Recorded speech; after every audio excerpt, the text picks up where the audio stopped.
Hey everybody, it's CryptoBirb, Adrian speaking. Welcome to the Nest Show podcast episode. It's been a while since we actually got such a legendary guest on the show. It's pretty magnificent. I have to be very honest with you guys because we never hosted an episode where the person, my today's guest, comes in to talk about his entrepreneurial overall history and amazing success that he's got throughout so many years of experience. I'm talking about the legend. I'm talking about the myth, the legend, Gary Cardone. How are you doing today, Gary? Good, Adrian. Thank you. Good to see you. Good to see you too. I'm really excited. You can tell I'm smiling all the way. So there is going to be a little bit of ramble, I'm sure, from my side. So you'll have to excuse me for it. But I don't really often have the chance to speak to such legends, Gary. This is awesome to have you. Like, where are you right? Where are you right now? I'm in St. Pete, Florida, what I call Blockchain Alley. Everybody, Kathy Woods, ARK Investments, Innovation. There's so many people moving down here. We got block spaces, Node40. Celsius used to be here. They've left. Oh Uh, yeah. and been down here since '02 when I moved back from London after 10 years of being in London. And really just love it down here. So the weather's awesome. Not today, but it's a really great area. Mm. Yeah, Florida is definitely one of the blockchain hubs. I kind of like have some connections up in Dubai, and I have a business also running in Dubai. So I know Dubai is also kind of like a little bit of a competitor, and I think right behind Miami in those terms, or an overall Florida side to it. Uh, Before we go to the very deepest details, on the paths on the entrepreneurship from your side, let's give a little bit of an intro of who and why is Gary Cardone. Well, let's see. I grew up in Louisiana. Did not have a powerful education or anything like that, or a special upbringing. My dad died when I was 8 years old. I think 8 or 9. Very serious, pivotal point in my life. You can see that things really changed after that. Um, left left school in Louisiana, went to Houston, got involved in the oil and gas business. That would become my first pivot. I think people ask me, "Hey, how'd you become successful?" And one, I always say that like I feel really grateful. I have a lot of gratitude for my success, and I say that I've been extremely lucky, and I actually had somebody use that against me the other day. But for me, I have been in the right place at the right time and had the awareness, what I call situational awareness, that I should risk. And I think that is one of the risks that no one ever talks about. When I was 26, I was working for a very well-known oil and gas company, big fancy name, mahogany desk, big building, the phallic symbol in Houston, 400 stories tall. And what I noticed was I didn't fit well there. The three bosses I had, the monster layers of people, and the market was undergoing a significant regulatory transformation. It was being pushed to transform through regulatory pressure. And most people can't operate when they're big companies and there's a lot of change going on. They freeze up. And I found it to be very confining. There was a company called Natural Gas Clearinghouse that was just building up. And I knew I had to work for them. I liked the name. I understood what they did. Um, I went to work for there. I was making $70,000 a year back then, which was a lot of money for a guy like me, with a marketing and economics background. In the depths of, me and my brother were born the year where they had the absolute most births, the prior 18 years. And there was the largest force of people coming into the workforce ever the United States had ever seen, and a recession. So I was born in 58. I grew up in a recession. Every experience I've ever had has been in a recession. And so for me, I think one of the things when I look at my brother and I's life, I think growing up in those very, very difficult times, when there was millions of people looking for jobs and there was only 3 jobs, you had to figure out, hey, how do I get anyone's attention? How do I get a job? And so it's never been easy for me. I find everybody's freaked out right now about this recession. I find these events are awesome. These are the times when real companies are made, right? Because money's no longer free. People aren't just throwing, $8 million at an idea or a team with a MBA in the background, or hey, I spent 12 days in Palo Alto and I'm raising $8 million now. People are now starting to look at what's stable. Can you make a profit? Can you build a company and then have that a sustainable company, but also not do it as a loss leader constantly? So I think growing up in that environment, and then having the opportunity to go work for these men was monumental to me. And I actually take it to the analogy I use is it was like Michelangelo becoming an apprentice. When he first was that young boy and he went into the art studio and the old artist made him, sweep up the dust. And we miss that now, but I had that. So somebody paid me $70,000 a year and they mentored me. Quite frankly, I would have taken the job for zero because the mentoring was worth millions and millions to me. Rather than being a greedy little pig after 2 or 3 years, when I started getting other job offers, I didn't leave them. I stayed there 17 years, never sold a drop of my stock until one day, and then I sold it all. I still, look back at that experience as the greatest education I've ever had in my life, working with, guys that maybe half of them, I didn't really like them. I mean, we weren't like partying all the time. They were rough, very aggressive alpha dogs. But the experience, it was like being on an NFL football team or soccer match every day at halftime. And we're 2 behind. Whoa. And we're the little guys. That's sick. We're the guys that nobody really, it took me 3 years to get a lunch with ExxonMobil. 3 years of calling them every month. Hey, can I buy you lunch? No, we don't like you. Hey, can I buy you lunch? 3 years later, finally they have lunch with us. So you have to, I learned all of that in that platform.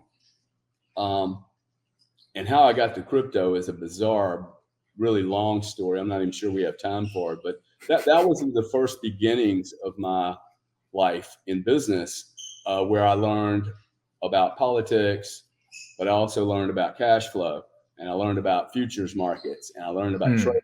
And then I learned about options, and then I learned about physical, swaps. I mean, I ended up in London helping the entire European regulation market change the way energy traded. So it just, it was a escalator for me for my career that was like, I just embraced it. I ate it for cereal every morning. I really became a good student, which I think you have to be a good student if you're an entrepreneur. If you're a macro entrepreneur, if you're a micro entrepreneur, and hey, I've got a Kool-Aid stand, a lemonade stand, you just want to do lemonade, awesome. The macro world I have always found the macro world really fascinating. Geopolitics, interest rates, taxes, all types of different issues that influence a game, right? A complex game that we call entrepreneurship. In fact, you're in the world ecosphere of commerce, and not to know what's going on around you, I think that is could be painful, if you don't know. So that's my little story. That's your little story, Gary. I would argue it's little. I think it's actually very, very vast and very, very rich in with experience and what you said. I asked already who, right? So that our viewers know who you are. However, the question also that, well, typically in the business is put in the pedestal and probably should be is why. What's your drive, Gary? What was the What's question? your drive? What is your drive? What drives you? Why is Gary Cardone?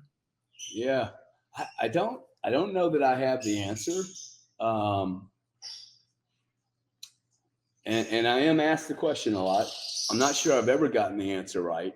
I look at my twin brother. It is a little weird, two guys come out of the same roof, from the same mom, Yeah. same kind of background. We went very, very, very, very different directions. Our approach is massively different. The drive for me is one. Uh, I don't have a big drive. Like, people think I'm extremely motivated. I am extremely motivated on particular things, but my attention span and interest is extremely small. I mean, I read a lot. I probably read more than anyone I know, and I read a lot of diverse stuff. But when I get motivated, like on this Node40 stuff or the chargeback 911 business, I mean, I spent 7 years probably doing 600 hours a year on airplanes to help build CB911 up with my partners. And that business now is a beast. It is an awesome business. It took us probably longer than I wanted it to take us to get it to that stage. But after about 5 or 6 years, and you got 300 staff, I start looking for other things to do. I'm a hunter, okay? If you think about either taking care of your family or a military operation, which is the way I look at business, I need a new little blank canvas to begin to build on. Once the canvas gets a lot of color on it, I think there's other people that are better situated and are more passionate of taking that painting and putting a frame on it and making it up, varnishing it, and finishing out the details. But for me, it's no longer interesting. I might paint over it. But so I like the tip of the spear. I love being the tip of the spear. So you asked me why. I remember when I was a little boy, couldn't have been 7, playing baseball, and it was 2 outs, the last inning, and I was up to bat. And I love that pressure. I remember walking up there going, whoa, dude, this is the moment of truth. I am going to man up right here. This is it. And the pressure, I remember feeling the pressure like it was a coat just, drowning me, right? But for me, it was like, oh, this is awesome. I hit, I got on. I love that kind of pressure. Without that kind of pressure, I don't really get that excited.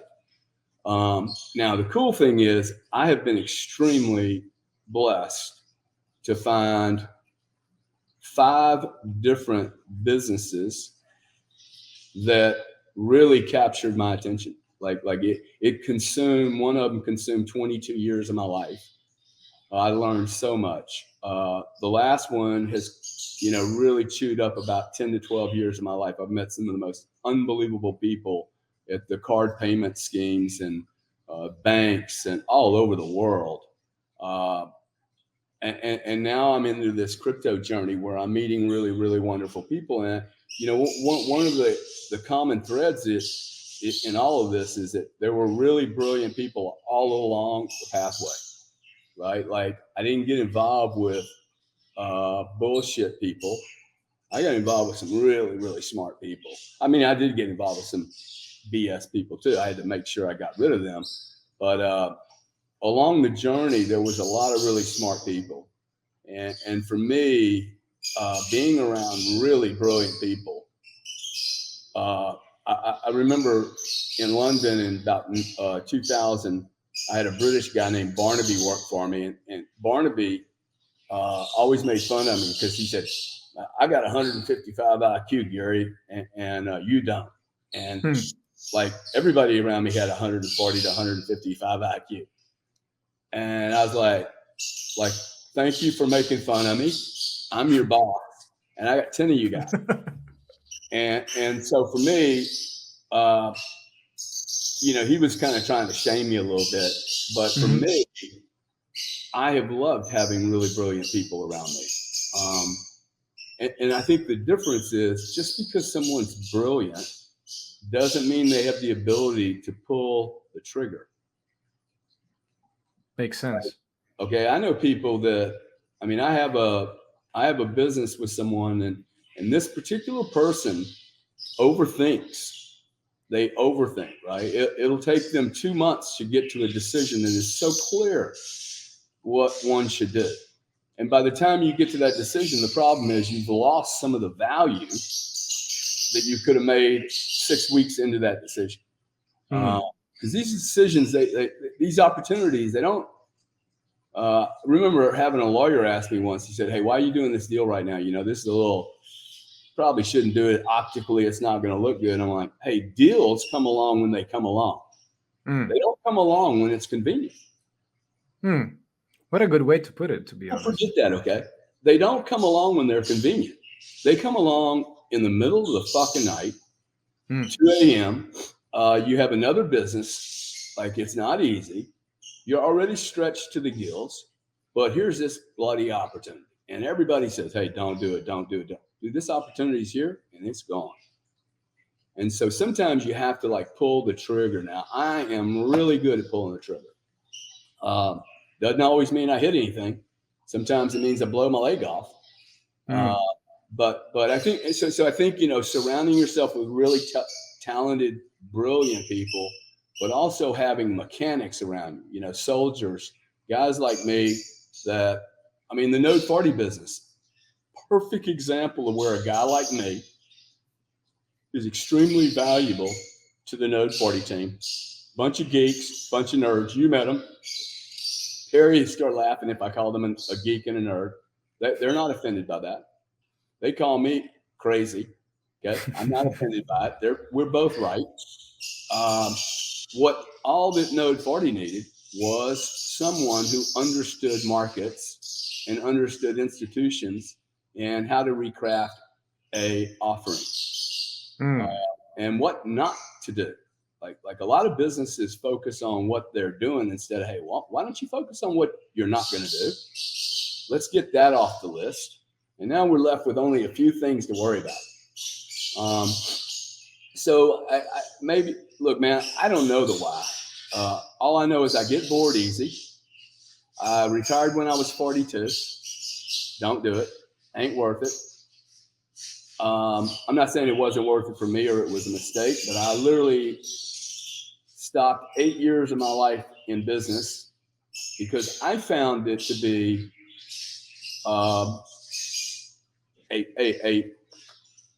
I wanted to challenge whether or not somebody really has to work every day of their life to have a career. And what I did was I spent 22 years in one industry, was bored with it, thought I'd figured it all out, thought it was going to also flatline for 5 years, so why even bother? Walked away from the whole thing. Fortunate enough to sell a bunch of stock that had been granted to me in earlier years. And then I studied history and religion and life for 8 years. Did very little, did some private equity work. And then when I was rested and ready, the right deal came along. I got involved. I spent another 8 years building another business up. Now I have another business, that just popped up because I took the time to do some vision work. And, the why is it's funner to be involved with people like you and Perry and Sean on a regular basis building something than watching Netflix on Tinder or whatever people are doing, like TikTok. None of that brings value to me. I don't feel better after that. I do feel better when somebody calls me 8 years later and says, "Thank you for giving me an opportunity. I made $3 million last year. And if you wouldn't have given me that opportunity when I was a ding dong, I wouldn't have a career today." And that's the most valuable thing anybody can offer me, man. Is a thank you. You helped me somewhere along the way. What a good way to put it, Gary. I mean, I honestly think that this is what is in which part it's different to kind of like approach the the consumers, like you mentioned, the micro side of it, right, and the macro side of it. So now we obviously know that you are extremely successful and very experienced in the institutional side of it. However, you had to make the decision which path to follow, right? So what made you decide which path you actually took, and it was different than your brothers? Um, well, one, I wanted to get out of Louisiana. It was a very small town, about 86,000 people, and me and my brother just too much for one little town. I mean, one of us is going to end up blowing it up. Um, I think the town's glad we left too. But well, we You were a think lot. so? We were a lot. You know, look, I knew I had to go get a job. I was 18. Yeah, no, 20 years old. Finished marketing and economics. Hated school. Hated every second of it. Found it to be a complete waste of time, both high school and college. 8 years of, I felt like I was going to shoot myself. Um, I needed a job. I went and got a job. I got lucky and got the right job. And then I began to learn. And I have always been that guy. If I'm going to show up for team work, I am okay. If I have to sit on the bench, I'm okay. My daughter, my 15-year-old daughter's on varsity soccer, and like she doesn't play much, and she bitches about it. But the truth is, she doesn't play much because she didn't have the foundation that the other players have. Um, and the truth is, she needs to learn to sit on the bench. Like, I hate to say that, but sitting on the bench, you learn. Okay, how good of a team member am I really? Can I sit on the bench for a year and just go do one or two? And when I do those one or two, am I ready? See, that's all you got to Mm. do. Hey, can I hit the ball when the guy calls me in? Or am I going to, you know, fold up like a cheap suit because pressure's too much? Because I didn't practice because, I'm on the bench. I'm not really of grade. Um, that first job that I took at Natural Gas Clearinghouse, they wanted to fire me 3 times in the first year. Fire you? 3 times. I Oh couldn't man. I couldn't figure out the cadence of this company. Um, and I'm a peculiar guy, man. I mean, so like I didn't blame him for half of them, half the firings. But hey, how do you operate with another team? Are you a nice guy? Are you too arrogant? Are you so insecure that you come off as arrogant? I mean, all those things were plaguing me. Um, insecure, 27-year-old, high octane, supercharged, crazy guy without any real focus, right? Mm. And that comes with a lot of like, no wonder ExxonMobil didn't want to meet with you, right? Because like I don't fit that canister very well, or organizational structure or culture. Um, so yeah, I think that finding the right platform was really, really, really important for me. And that to me is an extreme. I think most of your viewers, if they're unhappy with their life right now in their career, um, it's because their platform doesn't allow them. They're either not equipped and need to do some education, or the platform they're on doesn't allow them to flex their muscles. Right. Mm. What do you mean by flex the muscles there? Well, uh, that they don't have so much control. The guys that I work for, look, they knew that I was a flawed character. Okay. Um, but the truth is, we're all flawed characters. We just talked about it. That's one of my big problems with big corporate America is you walk in, you go, how did you get to this role? Hmm. And there is no real story. Oh, because he stayed there long enough, or they got acquired, or he's a politician, or um, for me, I needed some place that didn't belittle me about for instance, I have a heavy accent. I wanted to go to London, and everybody's like, dude, with your Louisiana accent, like you in London. Well, me in London in this accent, it did exceptionally well. Okay. And That's awesome, man. it was lit. Everyone in Houston, Texas was like, this is going to go really bad. Okay. Gary is a bull in a china shop, and I am. I mean, that's the way I learn. I go through a marketplace and I start asking questions, and I learn that marketplace very, very well. And I ask a lot of dumb questions. I needed a platform that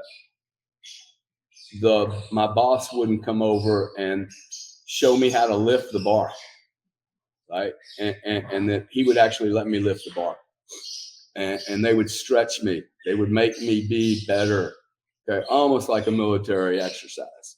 And that is a gift I have today, that when I start a business, it is a military exercise for me. Like literally, like, okay, do I want to invade Poland or Czechoslovakia? And most Americans, you know what most Americans say? Dude, let's just invade Europe.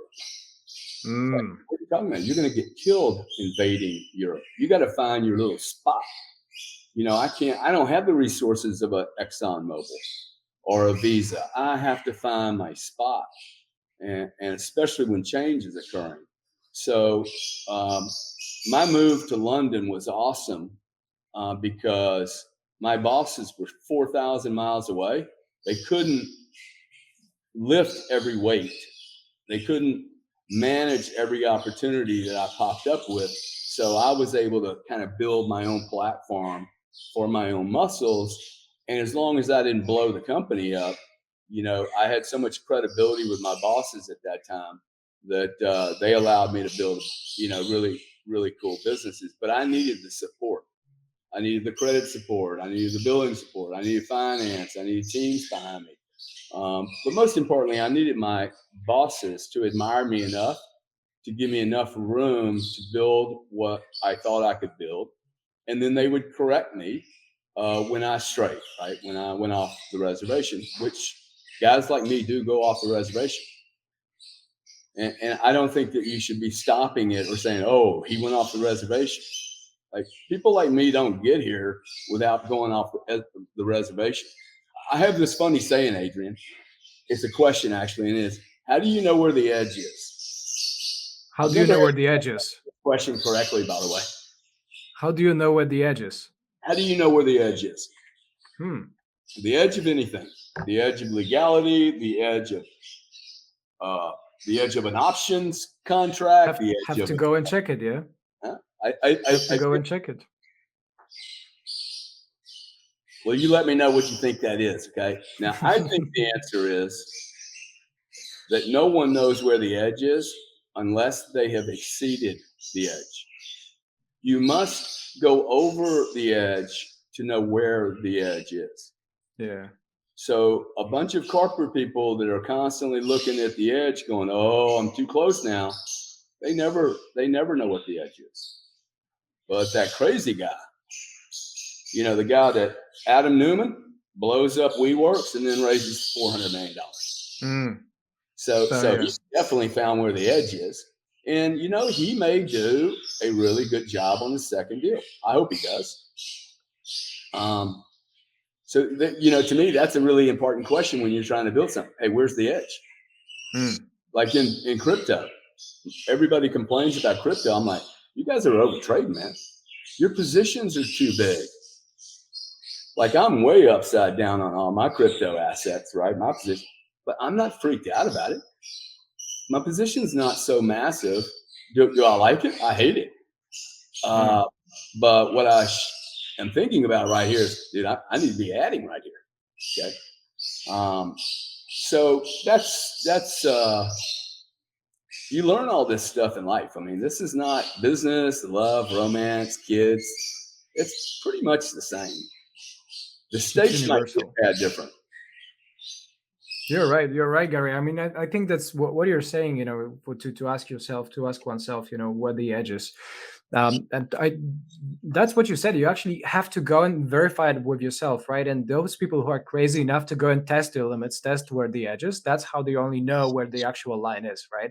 And it's never apparent. It's never obvious. You can never find some code in the books that is cracked. Nobody tells you about that. You have to literally go and stretch out a little bit of your own limbs, and go and check it, go verify it. Yeah, so that's exactly why people like yourself, Gary, who test their own abilities, who go and expand, who test and literally go and change, and migrate to completely different scenes and fields, like from the energy industry, if you will, to overall trading comprehension, and now to Node 40, right? So this is a whole of an amazing journey. But speaking of Node 40, tell me, Gary, like, why should people care about that Node 40? What is it?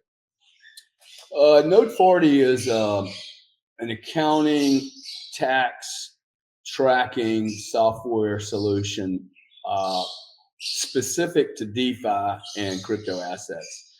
Most people don't understand, but when you buy a house, you buy a house. I mean, you don't really own the house, but you do buy a house, and it's under your lease and your title, but it's one unit.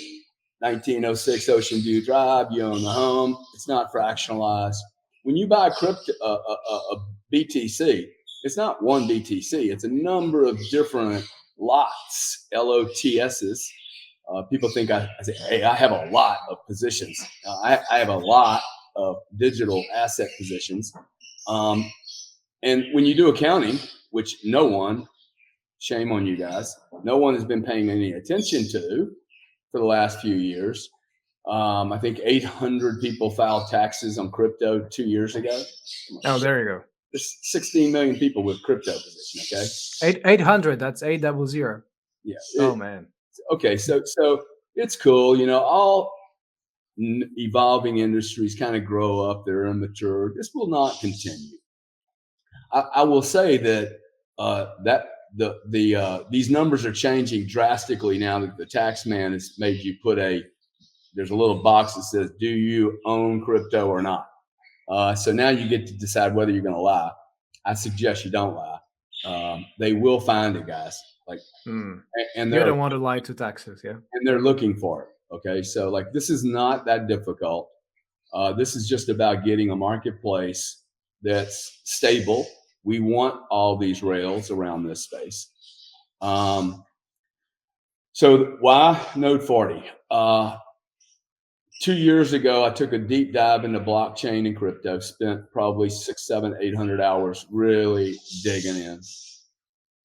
Had a large crypto position myself. I'm no longer involved in the hyper detail of CB911. That's not needed. There's 300 or 400 people there. I have been trying to add pieces to the business in CB911. Some businesses are really conducive to adding assets to it, and some businesses it's better just to keep them alone. About a year and a half ago, I wrote, which I love doing. It's hard. It's a discipline that's hard to keep up with, but I like to write. And hey, this is what I'm going to create. And my creation was under an entity I own called Card1 Ventures. Card1 Ventures. Yeah, and it's a holding company, but Card1 Ventures is really about taking our family money and investing it into digital type activities. Okay, it has nothing to do with the old world. Focus only on digital, either crypto or digital businesses.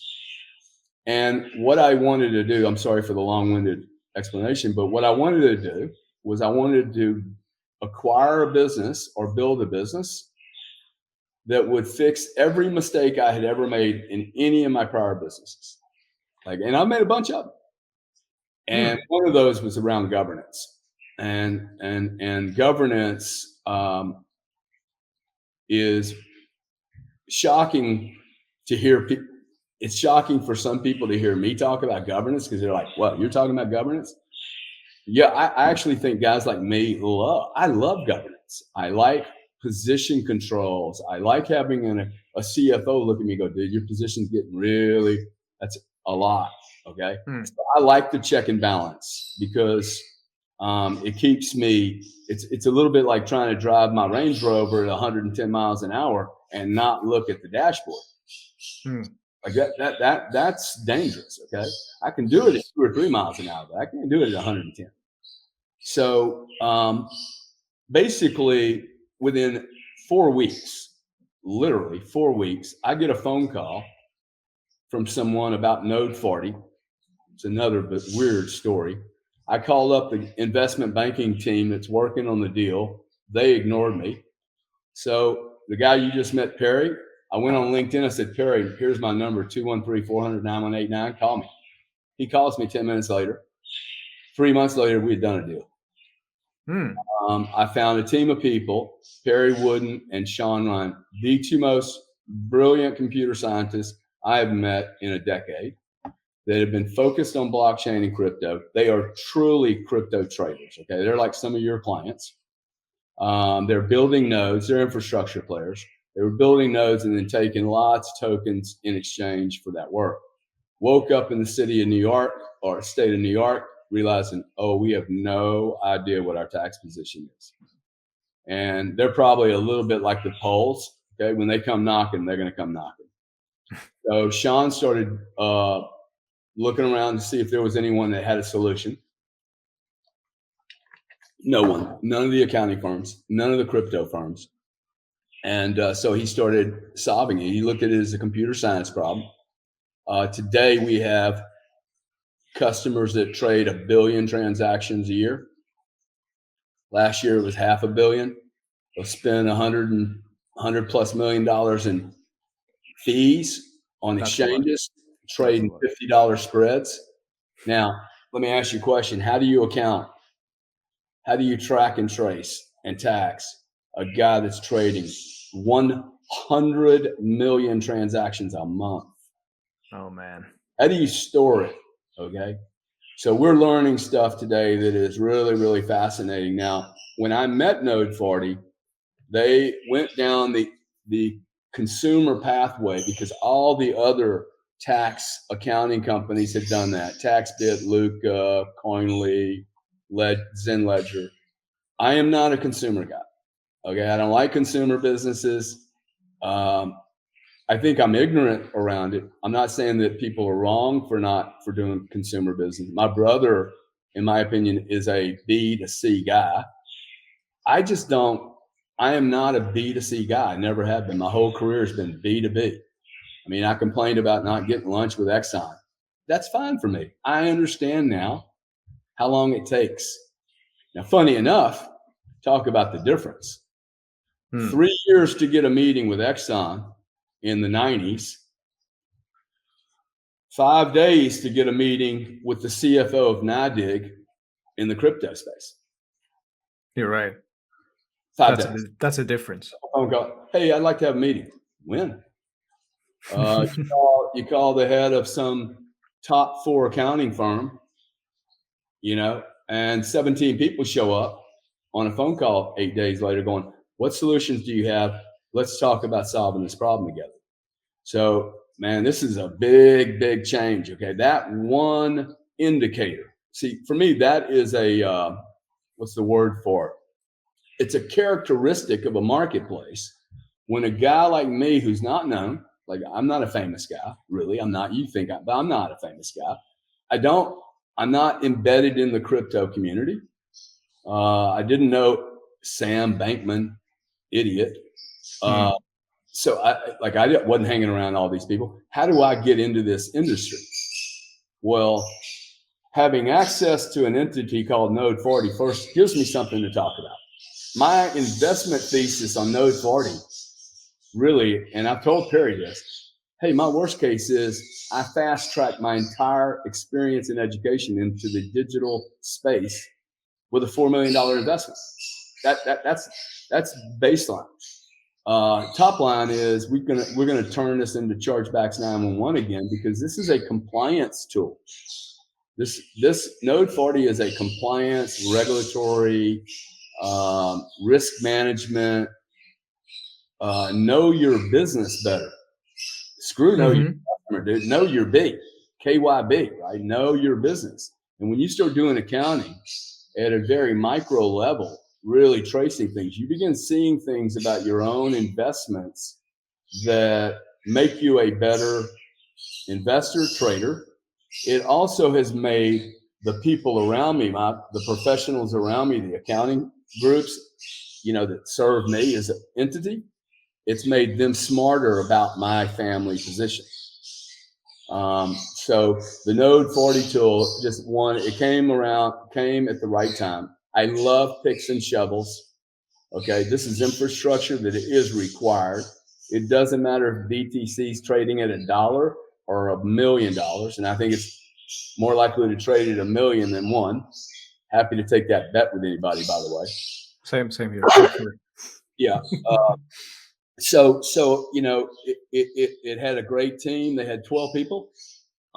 They hadn't really made a lot of money. They didn't really have their agenda in their commercials. We now have 45 IT people. We've added 2 sales guys. We will never have a big sales team. We don't need a big sales team. Other people need a big sales team because they're going direct and they're trying to compete with accounting companies. I learned a lesson a long time ago, Adrian, that was stay in your lane. And I see a lot of people get into businesses and they want to do payment processing and chargebacks and refunds, and they want a piece of all of it. And I don't believe in that. Okay. I'll take my little piece on the Node40 thing, but I'll be great at it. I will be so focused and so concentrated that you really differentiate your package. So this will be probably a 3-year journey where a whole industry is going to be created around crypto in the accounting space. Accounting just got very sexy. 2022 put accounting and tax on the sex magazines, man. I mean, Michael Saylor. Good way to put it. Michael Saylor has sold crypto. He sold some Bitcoin the other day, said he never would. I said he would, and he did. And he did not because he's not a long-term hodler. He did because he had a capital gain that he needed to offset with his capital losses. Okay, so all of a sudden he became, let me go ahead and whip out this thing and save myself 20%. Talking 20 or 30 million savings to the corporation. So you can't do lost tax. That's called lost tax harvesting. You can't do lost tax harvesting without real technology to drill into that data. So that's why Node40. I think that's a good way to put it, to be honest. I mean, if you think about it, right, this is like 2022 it still is a good kind of like a reference point for what you said. It's kind of like a reset for crypto, right? You kind of like go back to the roots in terms of like, who's staying here, who's not staying here. Like so many people dropped out. This is natural process once in a while, once in every 4 years, if you will. However, each and every single cycle, each and every single step that we take ahead of the future is granted with different set of tools, like with this one, with the Node40, right? I have not personally used ever Node40. I really hope to use it and see how it helps, to me and to my business. We'll see about that in the details, so I could also recommend it. Other than this, it's good that we are maturing in this way, right? Because the more tools of this kind you actually propose to the people, well, and they are real good quality tools, right? Then people can start using it. And this kind of like brings this whole compression, right? This whole compression to this overall maturity, if you will. That's how the market matures. That's the way I see it. Like I may be wrong about that. That's the way I see it. Is it right? No, I think you are right. And I think the word maturity is, instead of us bashing the state of this industry, we need to understand all industries evolve like this. All great ideas in industries evolve what I call on the edge, near the out of bounds boundary line. Um, let's think about the Joseph Kennedy family, founded their entire, value on stolen liquor, bootleg liquor. I'm not necessarily suggesting that people should be criminals, but let's be honest, okay? History shows these businesses are created in the dark, off in the edge, in the rough. As they become more mainstream, people begin to play in the center of the fairway because the volumes go up, the margins go down, but that's cool because you have so much volume. When you have not enough volume, then you have liquidity issues and you have big fat margins and you have exploitation of opportunities, which has been happening here. Celsius, this last deal, there'll be more deals. And I would just look at I would look at the world and go, okay, well, we can blame Celsius and we can blame Sam Bankman-Fried, but I don't know what school you went to. But I went to the school that says, in a zero interest rate environment, if someone named that sells a bunch of t-shirts and has a bunch of parties tells me they're going to pay me 12% to hold my whatever in a zero interest rate market, I have to actually ask myself, how is that possible? Okay, so shame on you for being so greedy. Okay, but it's non-sustainable that you can get 12% yield in a 0% environment and not take any risk. So nobody's going to get super rich in crypto and Bitcoin doing what you're doing. Like, I don't see people getting rich, day trading and all that stuff. I don't see it. And if that's the party they're coming to, I don't even want them to decline. Now, if you want to build a 10-year career in this space and you start studying that 80% of all the Harvard, MIT, Stanford, Yale, all those people coming out of those MBA schools, 80% of them have zero interest in going into anything legacy. Zero. No legacy. I don't want to go into transportation, don't want to go into energy. They're going into rockets, outer space, and blockchain, and medical. And when you have this much brain power leaving schools, moving into this digital space, this is going to be a space, okay? You have the largest exodus from Wall Street in 100 years. 7 million, $10 million people running funds, leaving their jobs and opening up blockchain and crypto businesses. And you have one of the largest shift changes right now occurring at accounting companies. I mean, the amount of movement in accounting companies, big four accounting companies, it's 13,000 accounting companies in the United States.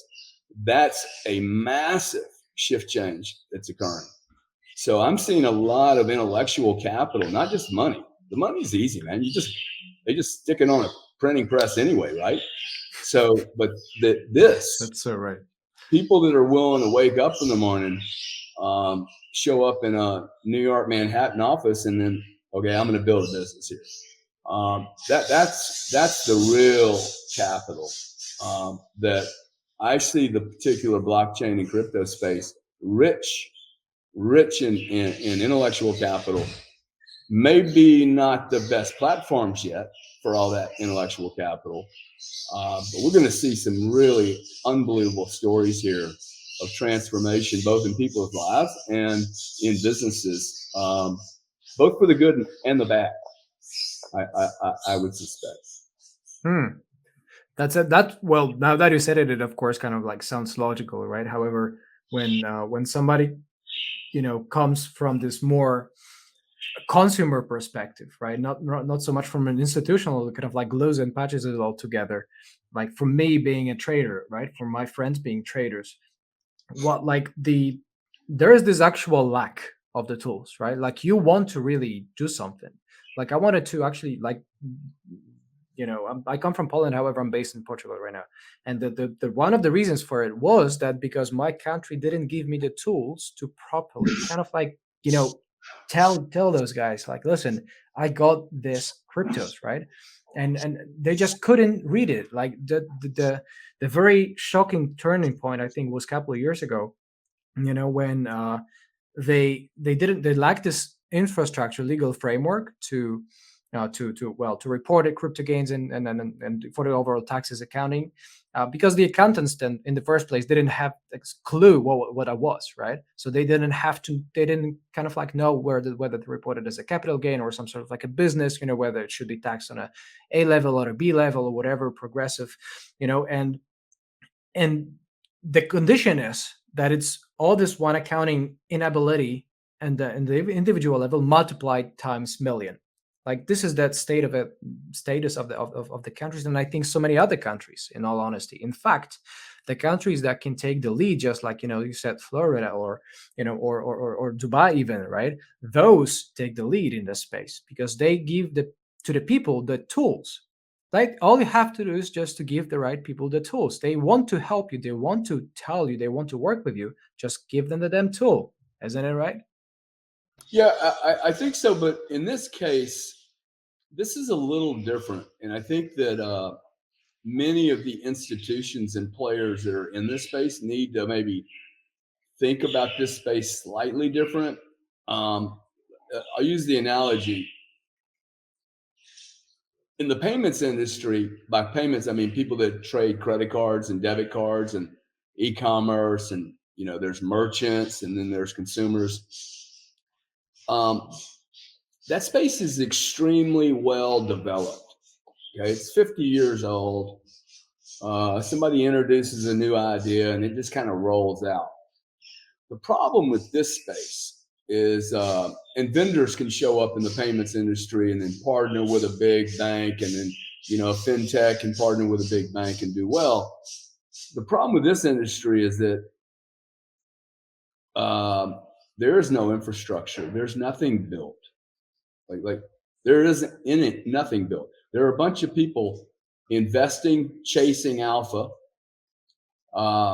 Whether it's short-term or long-term alpha, they're chasing it. And that's what human beings do. But there aren't any of the guideposts and the infrastructure that's in place that, like, we're building this.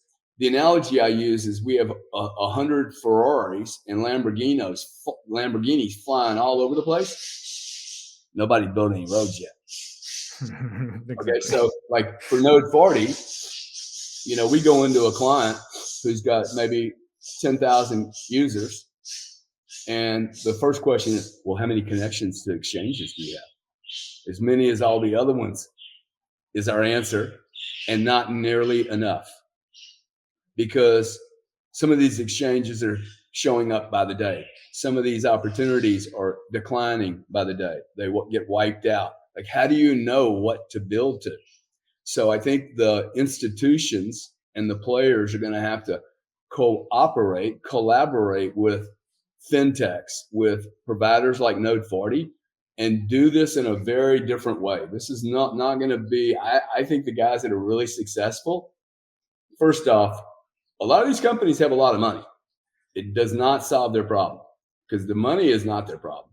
Time is the problem.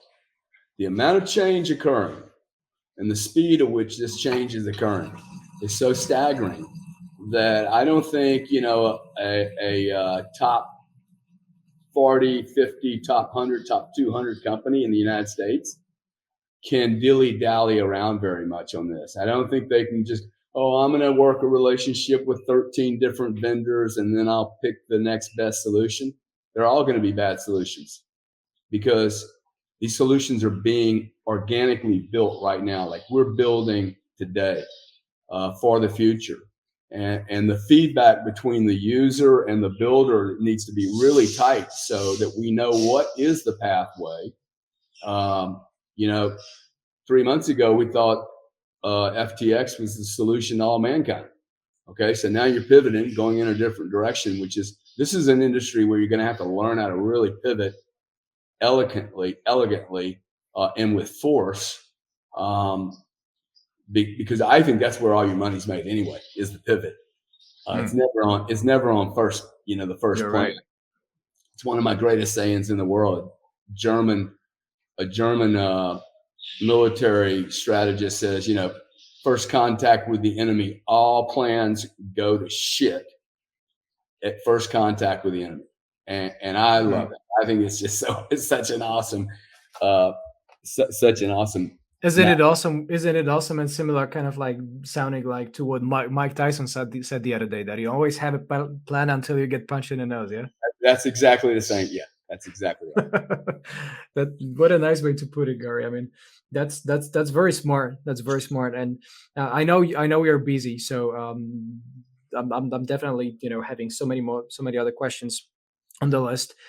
If you were, because well, it seems that the overall trend leads to this digital world, right? To this overall digitalization for anything that we do, for meetings, even so maybe for traveling in future, for VR or for overall metaverse, right? So that you can reach out to the spaces that you never ever before had been able to reach. I also know, I'm asking about that because I know you actually traveled a lot in your life, right?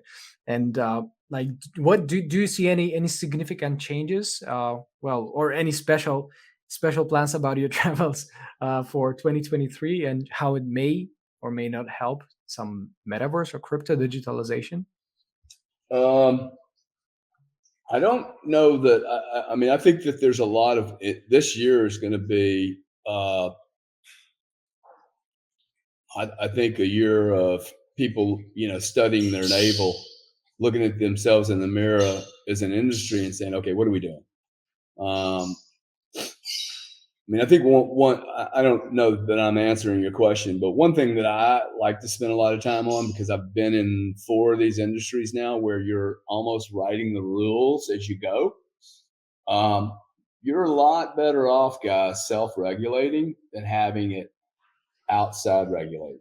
Okay. Like I would rather us start behaving and acting like good citizens and stop running short-term little schemes. I mean, imagine if you could build, somebody asked me a question once. They said, hey, what's your goal with Chargebacks 911? And this was, me and Monica were really aligned on, hey, we want to build the best chargeback dispute platform in the world. And we'd seen them all. We were like, wow, these guys are just making money on the problem. They're not trying to solve the problem. I wanted to solve the problem. And I would have investors look at me and clients and go, dude, if you solve the problem, you won't have a business. I'm like, oh, I will get paid so well if I could solve this problem. Like, why do I need to look at it? Oh, if I solve the problem, I will no longer be able to be a parasite. I don't want to be a parasite. I want to bring value. And this is a $500 billion chargeback events a year. If I could solve that problem, woo, that's a big business. So if you go into these businesses and look at it, and that's the way we're looking at Node40. We're looking at Node40 going, wow, the IRS needs a solution like this. Okay. 13,000 accounting firms need a solution like this. Every one of your 100,000 users who has an accounting company, their accounting company needs this solution so they can do the job right for you.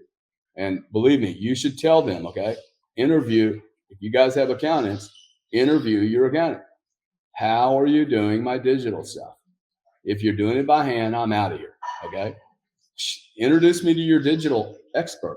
Like, this is happening now, these teams, and if you don't have it, I know them all out there. There's some really robust companies offering really cool solutions. So as far as the travel, because I think, you also travel in your mind. I would say to everyone that my travel is going to be extremely focused. Okay. It's like, I mean, probably has, that much of an angle on it. The space is too big. Okay. If you don't focus, you're just going to be another guy. So I would rather really get concentrated, focus on one area, do it extremely well. Like the horses, they wear those little blinders, right?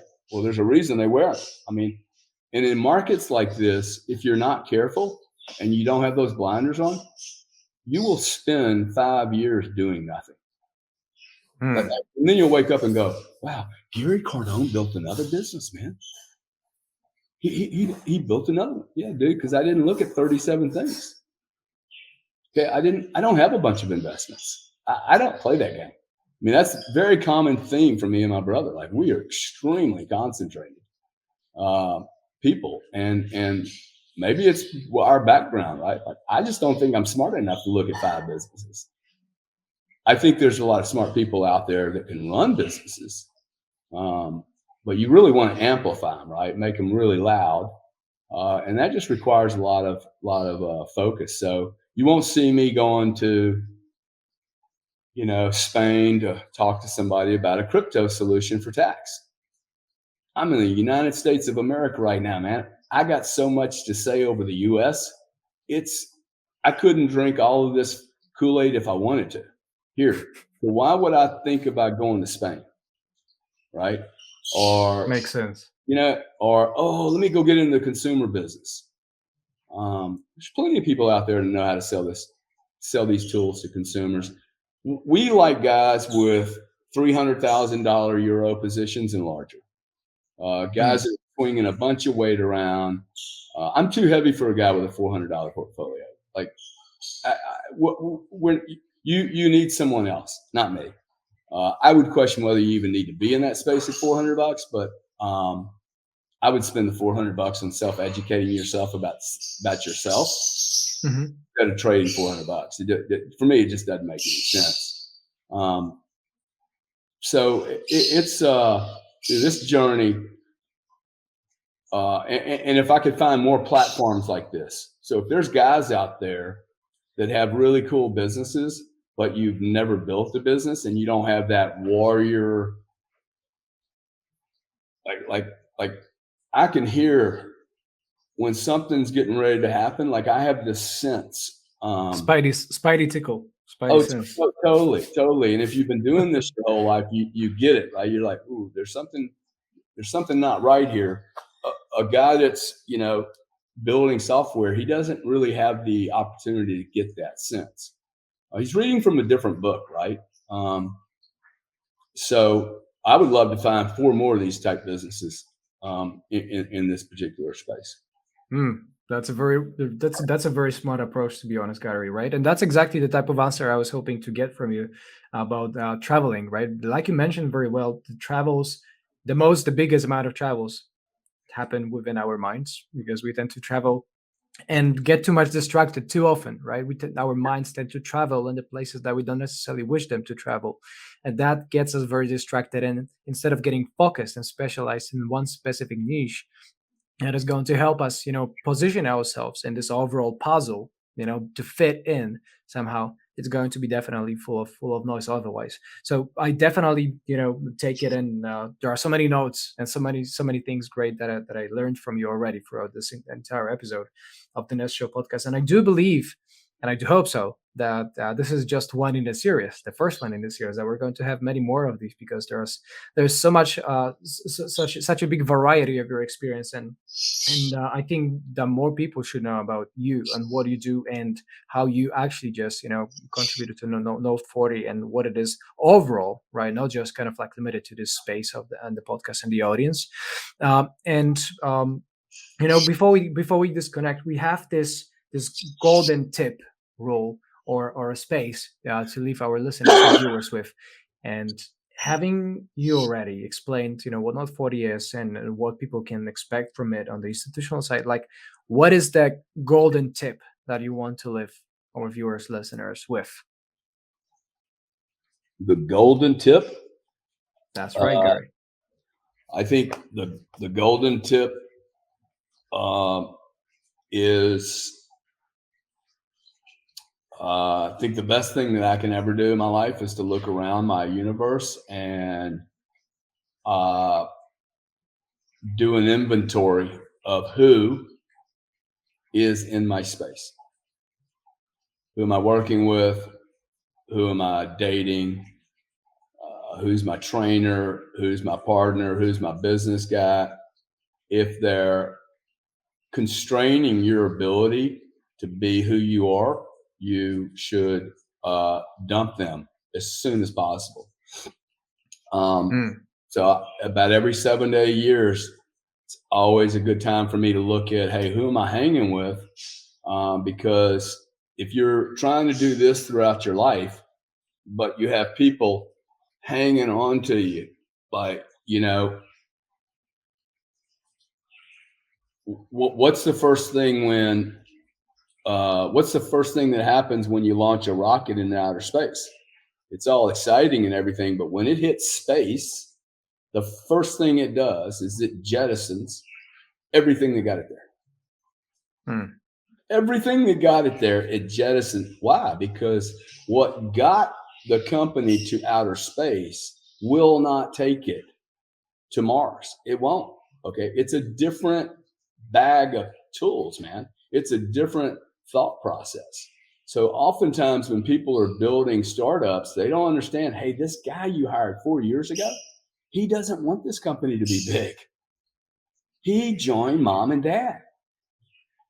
So you have to sit down with him and go, dude, like this journey's getting ready to change. We're going to Mars now. If you don't want to come with us, let me find you another job somewhere. And if you do want to come with us, I need you on board. I need you on board, not looking back at Earth either. I need you on board looking at Mars. And so I think, that you have to really like frame up who's hanging with you. I see a lot of people hanging around with negative Nellies, man. Okay. People that are doing not cool things. And it does influence your life. So that to me is the greatest tip, because you can't get hurt with that tip, is get rid of all the toxic people around you, negative people. That doesn't mean that you should get rid of people that say, hey, dude, you're not thinking about this correctly, right? Like just because they're saying no to you doesn't mean, hey, I got to get rid of them. I have mentors that go, hey, like you're not working hard enough, or you're off point, or whatever it may be, is advice. So that's my tip. Other tip is don't raise too much money. People raise too much money. They raise too much money. These Okay. people you raise so much money you don't even know,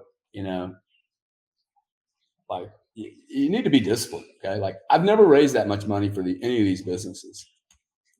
It's never been, hey, round one, $32 million. It's like, wow, how much revenue you got? Oh, we don't have anything. Have you ever sold anything? Nah. It's a big addressable market. So you're right. And then, once you've dumped all the negative people, surround yourself with the most powerful people you possibly can, and be honest. I cannot say that last part enough. Be honest. Be honest, and be honest some more. Especially with your taxes. Well, with everything, with your dealings, with your dealings with everyone, because I think that these universes are now. This is a small universe, okay? Like it's going to become clearer who the real players are and who the charlatans are. And you don't need to be a charlatan. I've never done any of the things I've heard people do to be successful, and I sleep like a baby at night. So, hey, Adrian, thank you so much for the interview. Really good to, I wasn't familiar with it. I started watching it last night. I was entertained. Very interesting. Some of the trading. It's impressive what some people are able to do in this space.